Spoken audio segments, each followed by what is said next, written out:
පුළුවන්ද මේ කවුද ඔබත් එක්ක කතා කරන්න කියලා? මොකක්? කවුද මේ? ඒ කියන්නේ ඔබට හිතාගන්න අමාරුයි. මම හරිද? මොන විකාරයක්ද මේ? තමුසේ කවුද කියන්නේ නැත්තම් කරුණා කරලා මගේ කාලේ නාස්ති කරන්න ඕනේ ෆෝන් එක තියෙනවා. මහත්මයා කලබල වෙන්න එපා. මම මේ කතා කරන්නේ ඉරිදා ඔබයි මමයි ප්‍රෝග්‍රෑම් එකකින්. මොකද්ද? මට පේන්නේ මේ මහත්මයා මීට කලින් අපේ ප්‍රෝග්‍රෑම් එක අහලා නෑ වගේ. කමක් නෑ. මම මේ කතා කරන්නේ රටක් අහන හඳ FM එකෙන්. ඉතින් අපේ සජීවීව විකාශනය වෙන ඉරිදා ඔබයි මමයි ප්‍රෝග්‍රෑම් එකෙන් තමයි මම මේ ඔබ සමග සම්බන්ධ වෙන්නේ. අප්පා. අනේ සොරි මේ මම හිතුවේ මේ උදේ පාන්දර කවුරු හරි මට මේ ආතල් එකක් දෙනවා කියලා. අනේ ඇත්තටම සොරි. ඒකට කමක් නෑ. මට මුලින්ම පුළුවන් ද මේ මහත්මයාගේ නම දැනගන්න? අනේ පුළුවන්. මම සානක සමරදිවාකර.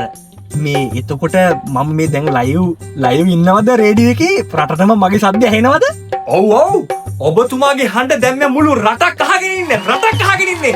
හඳ FM එකෙන් ඉරිදා ඔබයි මමයි තුලින්. අනේ ඇත්තටම මේ පළවෙනි පාර තමයි මේ රේඩියෝ චැනල් එකකට මම මේ කතා කරන. හලෝ අම්මේ. ඉතින් සානක මහත්මයාගේ මට මුලින්ම දැනගැනීමට අවශ්‍යයි ඔබතුමාගේ නිවස පිහිටා තිබෙන ස්ථානය. ඔයා එන්න ඕන මුලින්ම පන්නිපිටියට. පන්නිපිටියේ මේ අර මේ ටික දුරක් එනකොට තියෙනවා මේ සල්මල් පාර කියලා. ඒකෙත් තව චූටි දුරක් එනකොට තියෙනවා වම් පැත්තට අතුරු පාරක්. ඒකේ තියෙන දෙවෙනි ගෙදර. ඇත්තම කියනවා නම් මිස්ටර් සානක මට අවශ්‍ය වන්නේ ඔබේ ලිපිනය. එඩ්‍රස් එක එන්නේ 108 සල්මල්ලු වෙන පන්නිපිටිය. රයිට්. මම අපේ වැඩසටහනේ ස්වභාවය ගැන ඔබ පොඩ්ඩක් දැනුවත් කරන්නම්. අපි අහනවා ප්‍රශ්න දෙකක්. ඉතින් මේ ප්‍රශ්න දෙකටම නිවැරදි පිළිතුරු ලබා දීමට පුළුවන් වුණොත් ඔබ තමයි, ඒ කියන්නේ සානක මහත්මයා තමයි අද දවසේ ඉරිදා ඔබයි මමයි ප්‍රෝග්‍රෑම් එකේ ජයග්‍රාහකයා බවට පත්වන්නේ. ෂා නියමයිනේ. අනිත් දේ තමයි සානක මහත්මයා මේ අප වැඩසටහනේ අපි අහන්නේ ටිකක් වෙනස් ප්‍රශ්න. ඒ කියන්නේ වෙනත් ප්‍රෝග්‍රෑම් එකකින් ඔබගෙන් අහන්න ලැබෙන්නේ නැති ප්‍රශ්න තමයි අපි අහන්නේ. ඇත්තටම කියනවා අපි බලන්නේ අපේ ශ්‍රාවකයන් කොච්චර සබුද්ධික මනසකින් සිටින අයද කියලා. ඉතින් අනේ ඔයාට කියන්න මගේ මැද නමත් බුද්ධික. සානක බුද්ධික. කමක් නෑ. මහත්මයා මම කිය මේ අපි බලන්නේ අපේ ශ්‍රාවකයන් කොච්චර සිහියකින් කොච්චර සමාධියකින් අපේ රේඩියෝ චැනල් එක අහගෙන ඉන්න කෙනෙක්ද කියලා තමයි අපි ඇත්තටම බලන්නේ. ඉතින් මම කලින් බැඳලා හිටියෙත් සමාධි කියලා කෙනෙක්. කමක් නෑ. මම සානක මහත්මයාට කිය හිටියේ අපේ වැඩසටහනේ ස්වභාවය. ඉතින් අපි අහන්නේ ඔබෙන් ප්‍රශ්න දෙකයි. ප්‍රශ්න දෙකයි අපි අහන්නේ.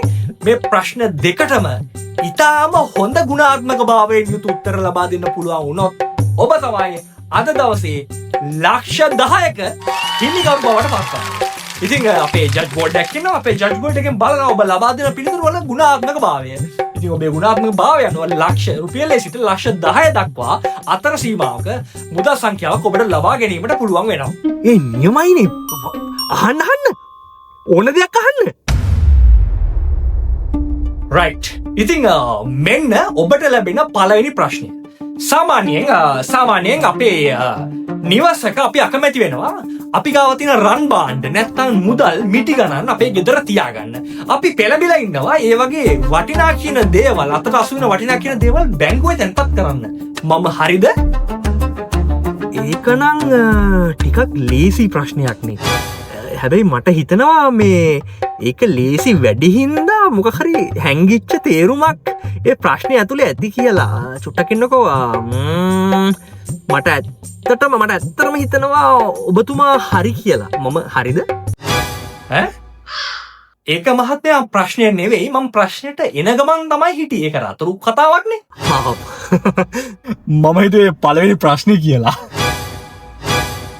හරි මම කිය හිටියේ ඉතින් මුදල් වගේ දේවල් අපි බැංකුවේ තැන්පත් කරනවා සමහරලාට රන් බාණ්ඩත් අපි බැංකුවේ තැන්පත් කරනවා හැබැයි අපේ කාන්තා පාර්ශ්වයට සමහර වෙඩින්ස් වගේ නැත්නම් පාටිස් වලට යනකොට අපි ඒ කාන්තා පාර්ශ්වයේ කැමති රන් බාණ්ඩයක් පැලඳගෙන යන්නේ. ඉතින් අපි හැම බාණ්ඩෙම හැම රන් බාණ්ඩෙම බැංකුවේ තැන්පත් කරන්නේ නැහැ.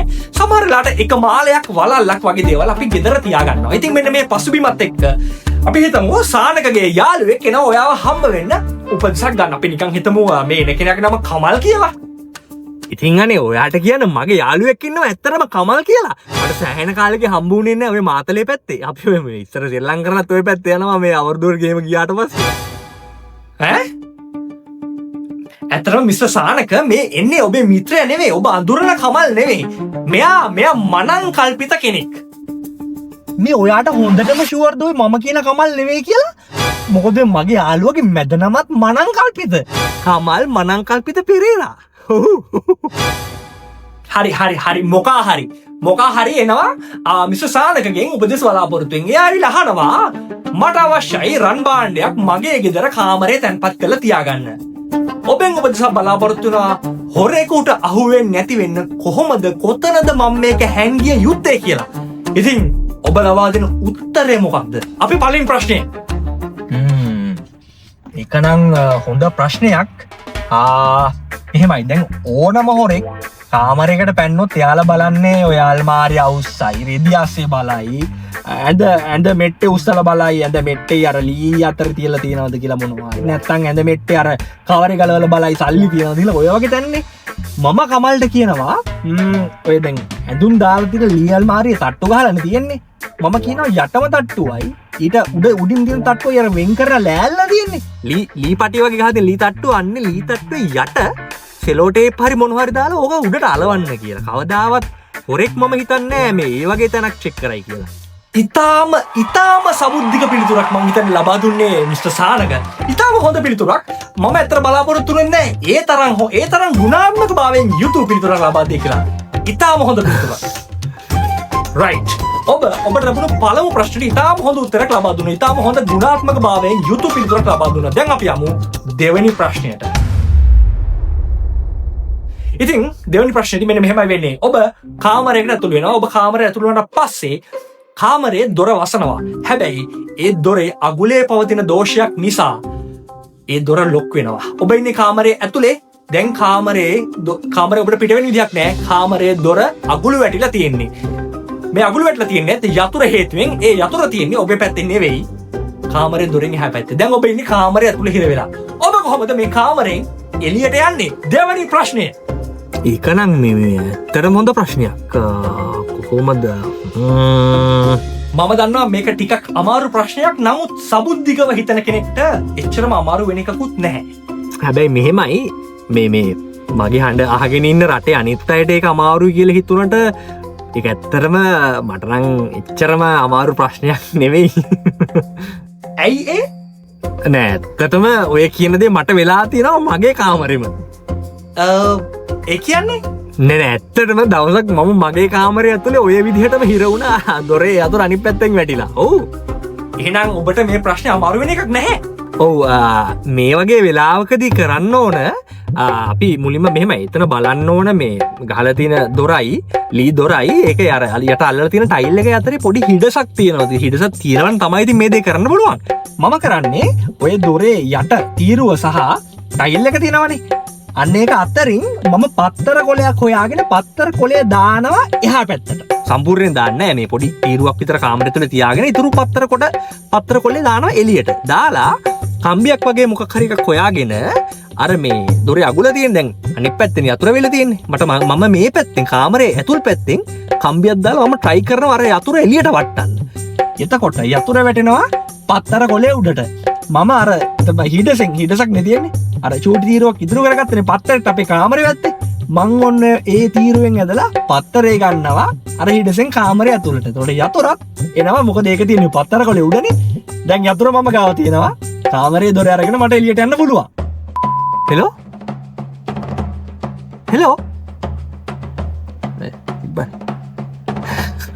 රේඩියෝ එකටත් ගියා.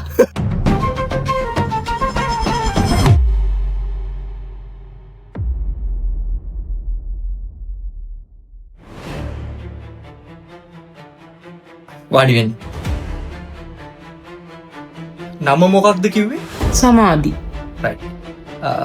සමාධි මිස්ටර් මොකක් නිසාද මේ එකපාරටම මගේ සේවය ලබා ගන්න අවශ්‍ය වුණේ?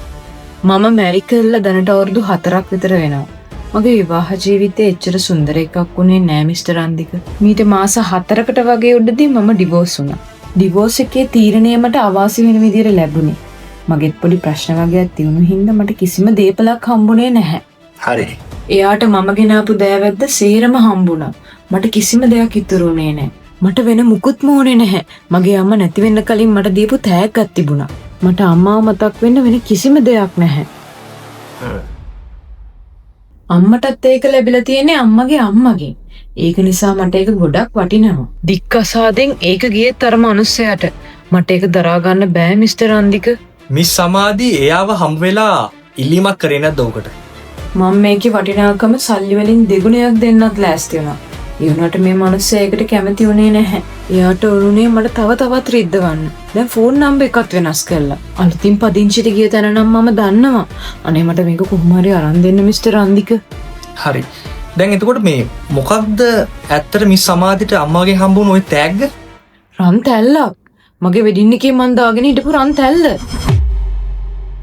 අර තියෙන්නේ බං හඳ FM එකේ ඉරිදයි උබයි මමයිද මොකද්ද?